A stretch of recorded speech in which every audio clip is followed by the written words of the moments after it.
Berikutnya kita akan membahas tentang macam-macam akad. Macam-macam akad. Sebentar. Ini catatan Anda kalau kepanjangan nanti. Macam-macam akad. Macam-macam akad ada banyak dilihat dari beberapa sudut pandang. Yang pertama adalah macam-macam akad dilihat dari, kalau di sini tadi saya sebutkan, pengaruh dan konsekuensinya. Dilihat dari pengaruh dan konsekuensinya.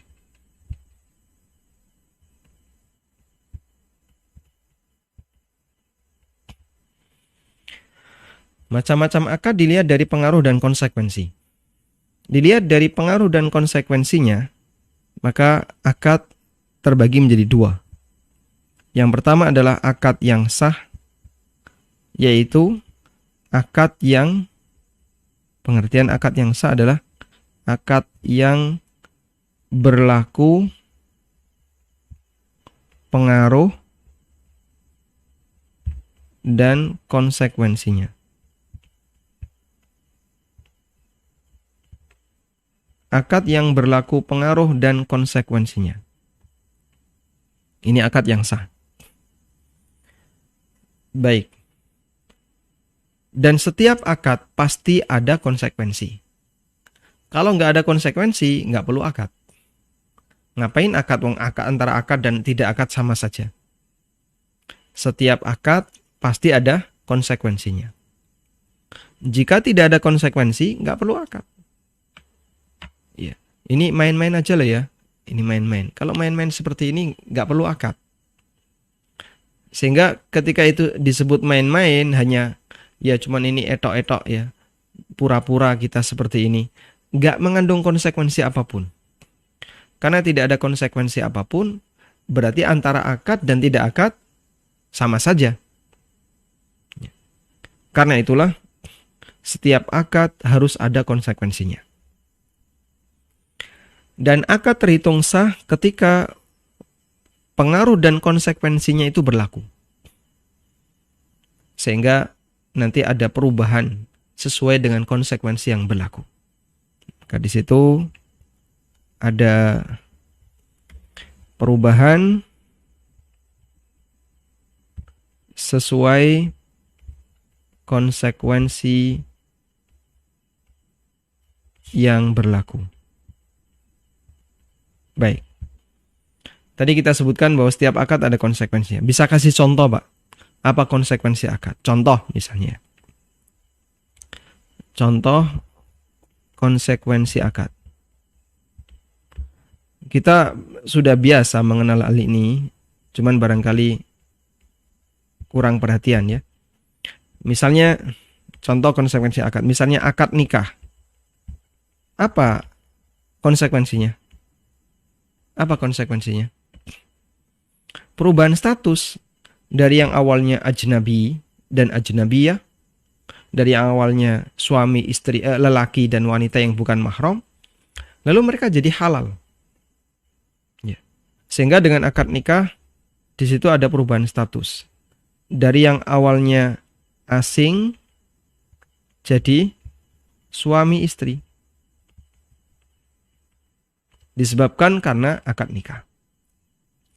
Dan nanti masing-masing punya hak dan tanggung jawab sesuai dengan posisinya.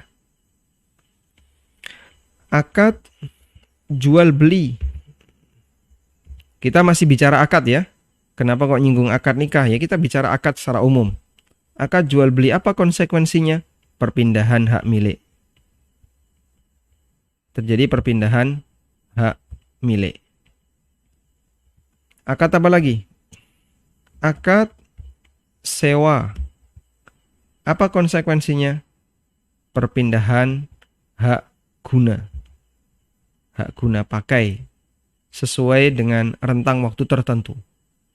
Ada akad, apalagi misalnya akad ijarah. Maka di situ ada konsekuensinya. Apa konsekuensinya? Perpindahan hak kerja, misalnya ya. Anda boleh pakai bahasa yang lain, ini hanya bahasa saya saja. Sehingga hak kerja yang seharusnya dimiliki oleh si A sekarang dialihkan menjadi milik si B. Dan A wajib untuk memberikan tanggung jawab kerjanya kepada si B. Dan begitu seterusnya. Ya. Ini konsekuensi dari akad. Sudah? Nah, ketika akad itu sah, maka konsekuensi dan pengaruhnya berlaku. Baik. Kemudian kita beralih ke berikutnya. Nomor 1. Nomor 2, macam-macam akad dilihat dari pengaruh dan konsekuensinya. Nomor 2 adalah akad yang tidak sah.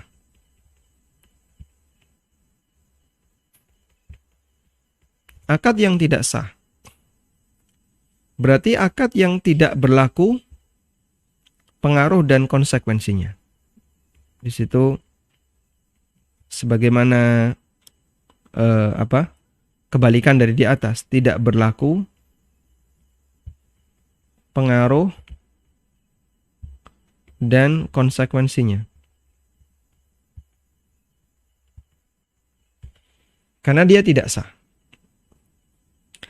Karena tidak berlaku pengaruh dan konsekuensinya, maka tidak berlaku turunannya. Tidak berlaku turunannya. Sehingga tidak ada turunannya. Kalau ini ketika konsekuensinya berlaku, maka seluruh turunannya berlaku. Dia sudah menjadi suami dan menjadi istri, maka turunannya. Sebagai suami itu turunannya apa saja. Sebagai istri turunannya apa saja. Dan seterusnya. Terjadi perpindahan hak milik, maka ada turunannya. Kalau ini sudah pindah hak milik, apa turunannya? Ya, selanjutnya si pemilik berhak untuk memakai itu sesuai dengan apa yang diinginkan. Dia juga berhak untuk menjualnya. Dia berhak melakukan apapun terhadap barang tersebut karena itu sudah menjadi miliknya. Baik. Sebaliknya ketika tidak sah, maka tidak berlaku turunannya.